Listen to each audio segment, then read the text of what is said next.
and welcome back to the channel for another 1/6 scale figure unboxing and review.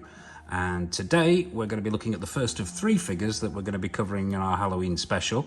We're going to be looking at three horror icons, the first of which is Ash Williams from Evil Dead 2, Dead by Dawn, by ASMUS Toys. Yeah, let's talk about the elephant in the room. This figure had a less than warm reception, shall we say, on its release. There was a lot of expectations from it. A lot of those expectations it didn't meet. There were a lot of problems. They ended up rerunning this figure to try and solve some of the issues anyway, but it came in for an awful lot of hate. There was a high expectation of it based on the promotional pictures, but yeah, it didn't quite reach the standards it had set for itself, shall we say, and came in for a lot of stick. But we'll discuss that when we get the figure out. Before we take a look at the box, I'd just like to say a huge thank you once again to everybody who's supported the channel, for everybody who's liked the videos, who's watched the videos, commented, who's subscribed to the channel. A huge thank you for supporting us in what we're doing. So yeah, this review will take the normal format. We'll take a look at the box, we'll take a look at the accessories, we'll have a look at the figure, and then we'll get him into a detolf and see how he displays. But yeah, the box itself, relatively straightforward, slipcover design. You've got a picture of the figure on the front here, Bruce Campbell from the Evil Dead. It says Evil Dead here, which is odd because it's Evil Dead 2, and they've used the lettering from the remake. Strange choice, but it does say Evil Dead 2, Dead by Dawn down here. Ash Williams obviously there, ASMUS Toys there. Let's spin this round. The picture of the figure continues around the side. Once again, Evil Dead 2, Dead by Dawn. Around the back here, not much to see, just the usual warnings. Be really, really careful with this figure in case it becomes possessed by a deadite. Evil Dead 2 on that side there as well. And yeah, relatively straightforward. As I said, it's a slipcover design, so we'll try and take this off on camera if it will cooperate. Just bear with me. It didn't the first time I tried to shoot this video, and this time it does want to work. So yeah, let's take this slip cover off so you can have a look underneath. Obviously there's a chunk missing out there, and the Evil Dead 2 is there. Obviously figure stored here, already had him out the box. Let's spin this round. Ash Williams on the side.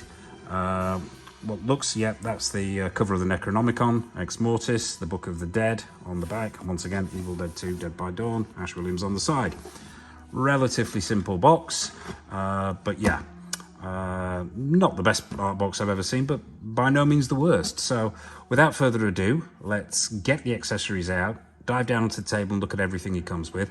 This is the luxury edition, but there was the luxury items, the stand that you've probably already seen, didn't come in a separate box. They were just packed straight into the shipper. So we'll get all that stuff out, get it out on the table, and take a look at all the bits and pieces. Okay, so here we are, down on the table with all the accessories that come with your ASMUS Toys Ash Williams. I have, as I mentioned before, this is the luxury edition with the Diorama display base. That is so big that we're going to take a look at that in a separate section. But for the time being, let's crack on with all the other accessories that he comes with, because there is a lot of them. If nothing, you get a lot of bang for your buck with this figure, especially the luxury edition. So let's start with the hands. As always, you know me and my hands, and there's a lot of them. There's one on the figure. There's also a chainsaw on the figure, which sort of comes as an accessory, but it's attached to the figure, and we'll take a look at that when we get the figure out. So you get 1, 2, 3, 4, that's 5 pairs of hands in total. That's not bad going, that's 10 hands. Let's take a closer look at one of them. There is all manner of hands here. There are gripping hands, there are fisted hands, there are hands for holding guns and various bits and pieces. But let's take a closer look. Let's get some light on this. As I say, you know me and my hands. So yeah, there's some nice paintwork there. All of the hands, and I'm not sure whether the camera's picking this up, they've all been weathered. They're all dirty, which is a nice touch as well. But yeah, you can see the vein work there. There's several paint applications. We've got some reddening of the knuckles. You can see the vein work in there. You see the fingernails as well. The palms are dirty. And that sort of dirt wash that's been used is very effective. It's very good. Flexible. They're perhaps a little too soft. But actually, with some of these accessories, they need to be this soft. So I am not going to criticize the softness of these hands in this for the first time in a video, because they actually work with everything that this figure comes with. So yeah, pretty good overall, those hands. I'm quite liking them. Not the best hands I've ever seen, but most certainly not the worst. And I do like that wash. And as I say, there's a variety of hands here to go at. You can really have a field day here. Numerous hands for all manner of things. So yeah, Poser's Delight, that one. So that's the hands. What else do you get? Oh yeah, there's this little thing here, which is the bandage. Totally made of plastic, pegged there, so it can be pegged onto the wrist. So you can even do the I've just chopped my own hand off because it's possessed pose if you wish. Yeah, all plastic, nice paint wash on there, nicely sculpted, not half bad at all. So that's that. Obviously there's a spare wrist peg over there, we don't need to look at that. We get a 6-scale Necronomicon, Ex Mortis, the Book of the Dead, and that's very nicely done. It's sort of a plastic, feels rubbery, it's got some flexibility to it. Cover there goes all the way around, nice detailing, nice paint washes on there, and the camera's picking that up. Yeah, very nice indeed. Pretty screen accurate. I've got a life-size replica of this thing, and that does the job. Yeah, and some nice paintwork on there. Its party piece is it actually does open up, and there are pages in here. And there's not just one.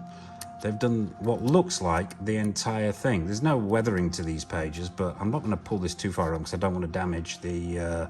I don't want to damage the spine of this of the plastic book, or the plastic cover rather. But as you can see, yeah, they've really gone to town and done just about, it looks to me, like every single page. So yeah, nice one, ASMUS. That's very, very nice little one scale Necronomicon. So that's that. Let's take a look at, there's 2 spare arms here. Now, it comes with 2 seamless arms and 2 jointed arms. That will be explained when we look at the shirt later on.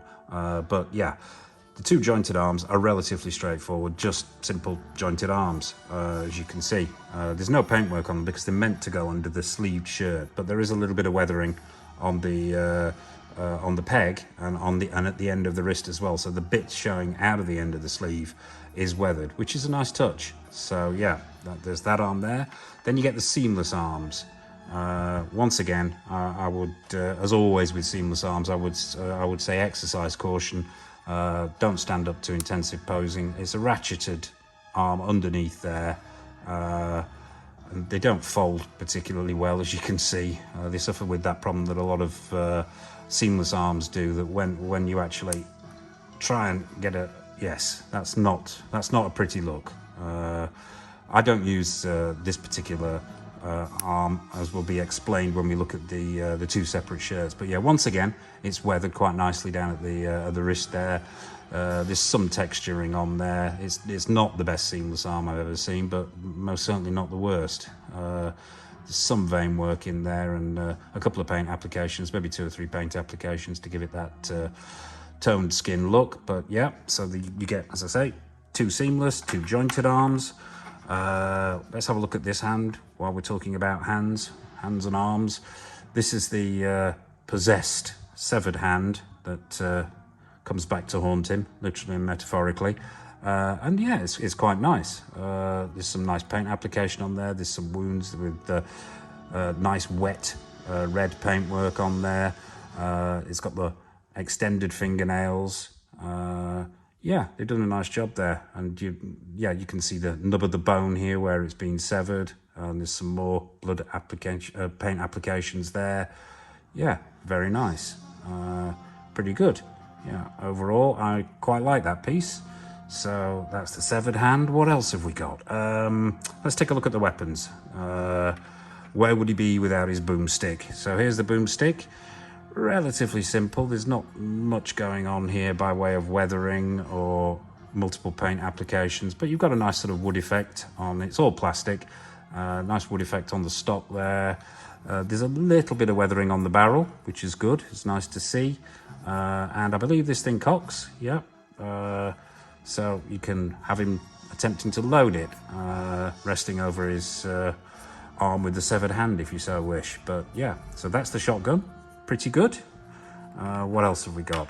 The Kandarian dagger. So we've got a 6 scale Kandarian dagger. I'll try and get this. Try and get a little bit more lighting on this. Just bear with me. That's a little better.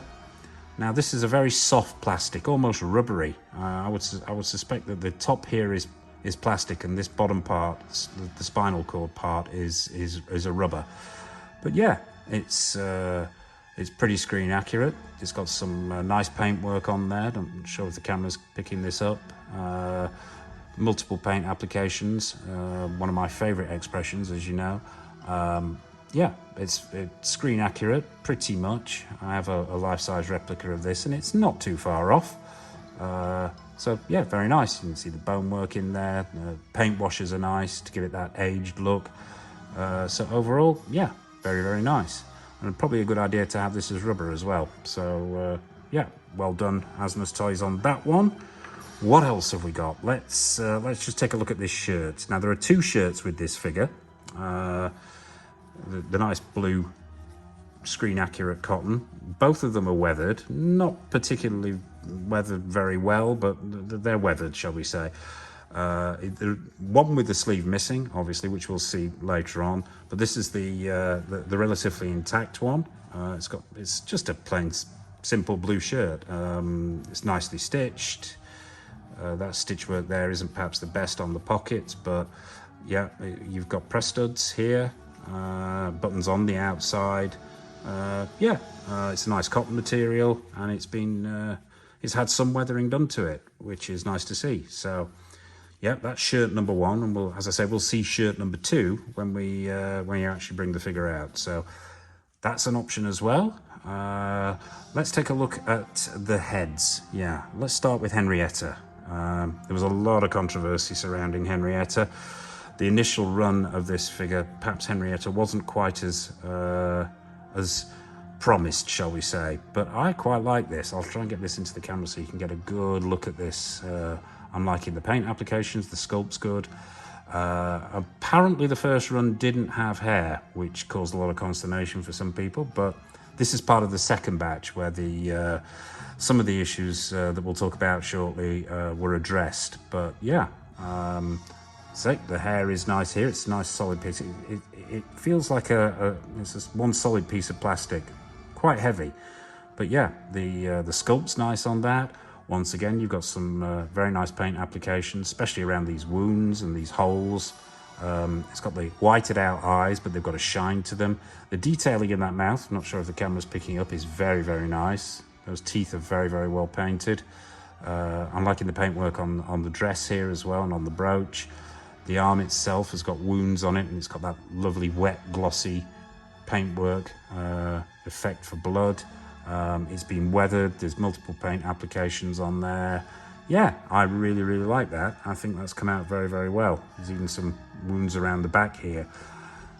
This is actually meant to be put into the display, and a lot of the time you won't actually see this, which is sort of a shame, really, because I think that's a lovely, lovely piece. I think they've done really, really well there. I think second time round, obviously, they've done really, really well. But so that's Henrietta. Let's take a look at the dead-eyed ash head sculpt. Now, I really do like this. Now, there was a lot of complaints came in that this didn't match the prototype, but I still think I mean, how many figures actually match the prototype? Come on, let's be honest. But I think this head is very, very good. It's the paint applications are excellent. The sculpt's pretty good. The hair work's good there. It's got that extended jaw. I mean, Bruce Campbell, as we know, has got a very strong jawline anyway, but it was sort of accentuated when he went into dead-eye mode. The sunken eyes, they're nice and glassy and white, as the same as Henrietta. Multiple paint applications on the skin, nice glossy blood work there, making it look wet around the ear.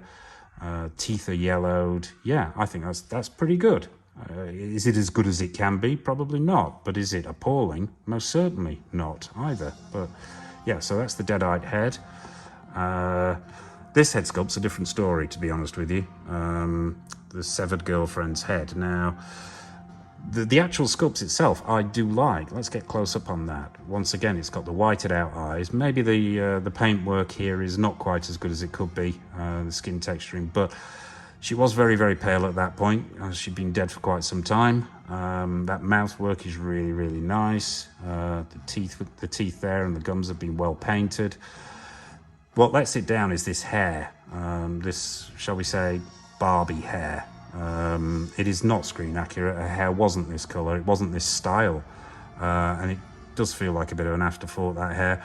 I have been meaning to get around to modding this hair. I've only just, probably within the past 12 months, got into actually modding rooted hair when it needs it, and this most certainly needs it. But, you know, on the whole, not bad if you take into account that the hair is just not accurate. And you've got some nice effects underneath here, once again, with the glossy red paint to simulate blood, and what looks like, well, bone and spinal column and so on. But yeah, bit of a missed opportunity there, but still not horrendous. It can be improved. Work can be done there. So what else have we got?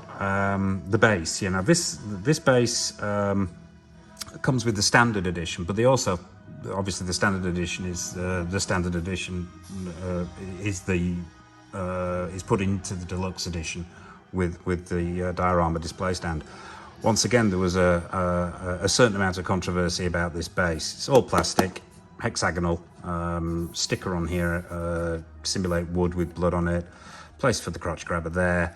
Yeah, unfortunately, as you may or may not know, that the first run of these figures, they actually spelt Ash's name incorrectly, and he was Ash Willems. They missed out the I, and then actually proceeded to send people stickers to stick over the top here. But as I say, that's probably one of several issues that came out the first batch of this. Okay, so that's obviously, you get your standard issue crotch. Well, I say standard issue crotch grabber. This isn't actually a standard issue crotch grabber. Let's take a closer look at it. It's got some sculpting on it. Obviously, it says ASMUS there. It just looks a little bit fancier than your average crotch grabber, but this actually fits in the standard base and also in the diorama base that we're going to take a look at shortly. So that's all the accessories. Let's bring out the diorama base itself and take a closer look and maybe introduce some of the accessories to it as well. So it's over to the diorama. Okay, so here it is, the diorama base that comes with your Ash Williams Evil Dead 2 figure, and pretty spectacular it is too. Quite big and quite heavy. I believe this is made out of polystone, or the vast majority of it is made out of polystone, so it's got a lot of heft to it. So I would recommend exercising caution when you're choosing where and how you're going to display it if you're going to use this. So let's take a look at, let's start at the bottom and work our way up. So at the front here, you've got a little, what's meant to be a wooden plaque that says Evil Dead 2, Dead by Dawn on it. A little thing that irks me is that doesn't look quite square to me, but that might just be me. You've got some vine work running all the way around the base and to the back. The paint applications on these vines is not the best. It looks, shall we say, haphazard, but I don't think it detracts from the base overall. Let's turn this around a little bit. It comes in three major pieces. It's the base itself, the backdrop, and the vise, and the stand for the vise, and they simply just peg into place. Yeah, the paintwork on this polystone to make it to give it that wood effect is very, very good. There's multiple washes in there, getting into the cracks. They've done the edges really nicely here, as you can see, and it really does give it that authentic weathered look feel. You have a fully functional trapdoor, if I can get this open. It doesn't want to cooperate. Yep, there you go. Fully functional trapdoor with chain. The chain doesn't come attached. You have to thread that through the little loops that are on the top there. You've also got a third loop, a fourth loop here with a metal padlock on it, which is a nice touch. Those paint applications are continued through onto the underside of the trapdoor, which is nice. And also as well, I'm gonna have to be very careful doing this.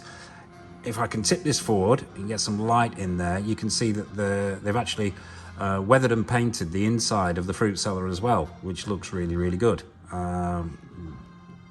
Props to ASMUS Toys for doing that. So that's the fruit cellar and the trapdoor. Let's close that up. Let's keep going around. Obviously there's the a spot for the crotch grabber there, which we'll come to shortly. As I say, the vine work continues all the way around. There's a nice purple hue to this this wood underneath as well, which acts as a nice contrast to the black on the base itself there. Spin it round. That paint application continues around the back, and it's very nice indeed. You've got the boards that are nailed across the windows. There's some nice silver touches on the other side to highlight those nails. Yeah, and that wash continues all the way around, which gives it a very, very nice look. We'll come round to the vise here. Let's get a little bit closer to the camera. As I said, the vise itself pegs straight in. I don't know if the light's catching that, but I do like the paint applications on this vise. This bit just slides out. I'm not sure what this is made of. I'm sure somebody could tell me in the comment section. Please do if you know what this is made of. At first I thought it was metal because it's quite cold, but it feels quite light. But if you have a look there, the paint applications on here are very, very good. You've got rust, you've got wear, you've got age and dinks and scratches. And I think that really, if I bring that a little bit closer, you can really see that the paint applications on there are very, very nice indeed. So let's pop that back in there. That's where the severed head will be going, and let's bring this all the way back round. So there you have it. Very nice indeed, very heavy, very nice. So I think what we should do next is get the Ash Williams figure out, get him on the turntable so we can have a closer look at the figure itself, and then get him onto the diorama base, into the detolf, under the detolf lights, and see how he displays. So without further ado, let's bring on the main attraction. Let's bring on Ash Williams. Okay, so here he is, onto the stand, onto the turntable, and let's take a closer look at the figure itself. I have to say, on moving this figure around, it is, let's, you know, call a spade a spade. This body is not the best body in the world. The ratchets are very tight. It doesn't feel of a particularly good quality of the body, but you know, I mean, that was there were numerous issues. Let's just lay them out on the table to start with. There was the misspelling of the nameplate on here. There were issues with the head sculpt, looking nothing like the prototype version. Some of the weathering was off. Yeah, there were multiple issues, and a lot of hate came its way as a result. I will say from the get-go as well, I have actually made some modifications to this figure. Not vast amount, but enough, and we'll cover those as we go through. So yeah, what do you get? Let's stop him spinning so we can take a closer look at this outfit. Okay, sculpted boots, all plastic. No real weathering on them that I can see, and that's another job that I've got to do. Let's bring him a bit further forward so we can get him closer into the camera. Yeah, that's better. Yeah, no split cut boot design, relatively straightforward boots. What feels like brown canvas trousers. It's quite a rough material. I have weathered these trousers. There was some weathering on there to start with. Let's see if we can get a bit more light on these. There we go. But I've actually done quite a bit more weathering to them. You can't really see it under these lights. Probably look better under the detolf lights. But yeah, I've dry brushed them quite a bit to give him that dirty look, and I will be weathering the boots as well at some point. There's also this cut down here where his trousers are ripped and there's blood under there. I've actually touched that blood work up on the trousers because there was hardly any, and I've actually touched the blood work up inside as well to give it that glossy wet look. But yeah, you've got the canvas trousers. There's what I believe is a pleather belt there. You have the whole harness attachment underneath the rip shirt. This is the rip shirt, obviously. You have the fully sleeved shirt that we looked at in the accessories, and this is where the two pairs of arms come in, depending on how you want to display it. So I'm using the other seamless arm here because I prefer this look. This harness is a bit of a nightmare to get on because it's not attached when you get the figure, so a word of caution there. It will take some work getting that on there and can be quite annoying. But yeah, the work that I've done is I've added a lot more weathering to the arms, to the chest area, some to the head. I've increased the 5 o'clock shadow because there was virtually nothing there. Perhaps needs a little bit more actually. I've added some extra blood because the blood paint work wasn't quite as glossy and as wet look as I wanted, so and I've added some extra bits as well. I've added the watch here because there was no watch that came with it. I think I actually pinched that from Barney Ross, Hot Toys Expendables 2 Barney Ross, just to hide that ugly peg that you can see there. But these arms have been were already weathered, as we discussed when we looked at the accessories. I simply added to it. One odd little mod I did do was his nipple. There was no colour to his nipple at all, so I added a little bit of extra paintwork there just to make that look a bit more natural. I also added these the 3 cuts here, which weren't there for some reason. There was the rip in the shirt and the blood effect there, but those 3 cuts weren't there.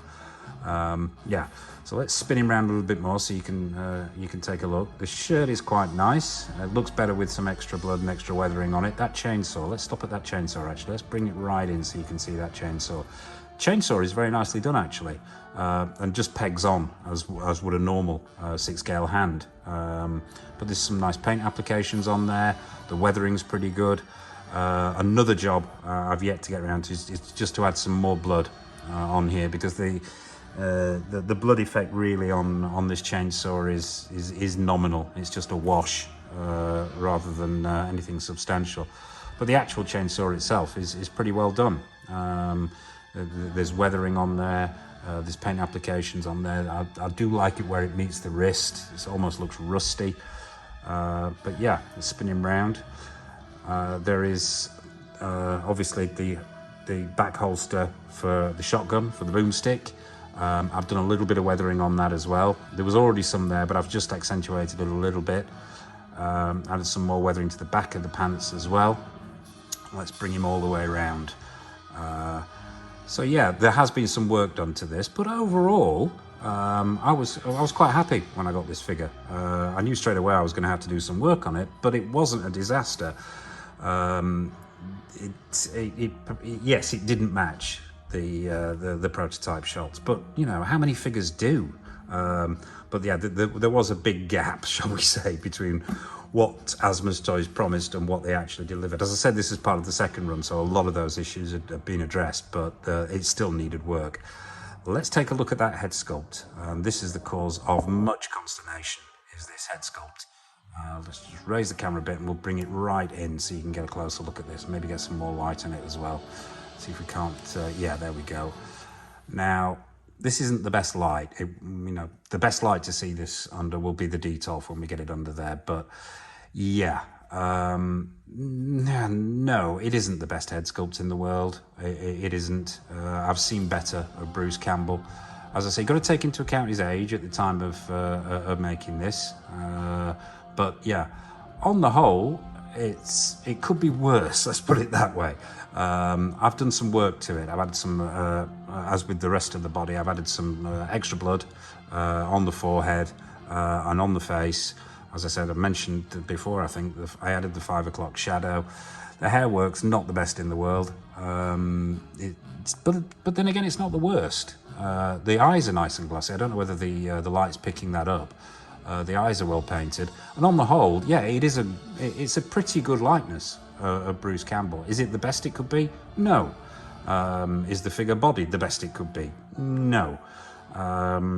Does it need some work when it comes out of the box? Yes. But on the whole, does it deserve the hate it got when it was first released? I'd say no. No. I've seen worse, which is not really a compliment, I know, but what the hell. So there you have it. That is ASMUS Toys, Bruce Campbell, aka Ash Williams from Evil Dead 2. So I think what we should do next is what we always do, is get him under the DTOF lights, get him in a pose, and see how he displays on that diorama base with all those wonderful accessories. So without further ado, it's over to the DTOF. Okay, so here we are over in the DTOF with Ash Williams from the Evil Dead 2, Bruce Campbell. We've got him on that rather spectacular base. So let's take a closer look at how this guy displays under the DTOF lights. Let's get up close and personal. So let's start with that head sculpt. Yes. Okay, it's a little soft, he said cautiously. It's not up to Hot Toy standards, say. It's not got that HD look, but we've got to remember that Bruce Campbell was only 27 when he made the Evil Dead 2, so he was a mere youngster. It's got nice glassy eyes. It's easily recognizable as Bruce Campbell. And yes, I've done a lot of mods to this figure. Not a vast amount, but a fair few to get it looking this way, which is perhaps not what we want to do. We don't want to be modding our figures straight out of the box. Well, or maybe we do, I don't know. I'll speak for myself, I don't. But this base is truly spectacular, as we've already discussed. The accessories are wonderful, yeah. And with a little bit of TLC and a little bit of time spent on it, I think this figure actually isn't as bad as it was first accused of being. Yes, it's got its faults. I mean, let's not talk about that hair. We'll pass on that. But overall, for capturing the spirit of the Evil Dead, and Evil Dead 2 in particular, I really do like this, and I'm quite pleased that I have this in my horror section. So there you have it. That's Bruce Campbell by ASMUS Toys from Evil Dead 2. And yeah, I'm quite happy with that. So I suppose all it remains for me to say is thank you for watching, as always. Hit that like button, hit that subscribe button, hit that bell notification icon. We have got plenty more content coming up. Over the next couple of days, we're going to be continuing this Halloween special. I'm going to be taking a look at the Executive Replicas and TB League SHCC exclusive, Vampirella. That'll be coming up soon. We're also going to be taking a look at the guy who you probably spotted next to Bruce Campbell here. That's the caustic plastic Bela Lugosi, Dracula. We'll be taking a look at that as well. And other stuff that's coming up, well, there's new stuff coming in. We've got Pop Toys Katsumoto to go with Tom Cruise from The Last Samurai. We've got a brand new unboxing and review of Hot Toys John Matrix from Commando. Looking forward to that one. What else? Oh yeah, DJ Customs, Revenge Killer, aka Leonardo DiCaprio from The Revenant. So they're all coming up as well. So as I say, hit that bell notification icon so you don't miss any of the content. And I suppose all that remains for me to say is it's goodbye from Bruce Campbell, aka Ash Williams. Goodbye from me. Have an excellent Halloween. Enjoy yourselves. Look after yourselves. And happy collecting.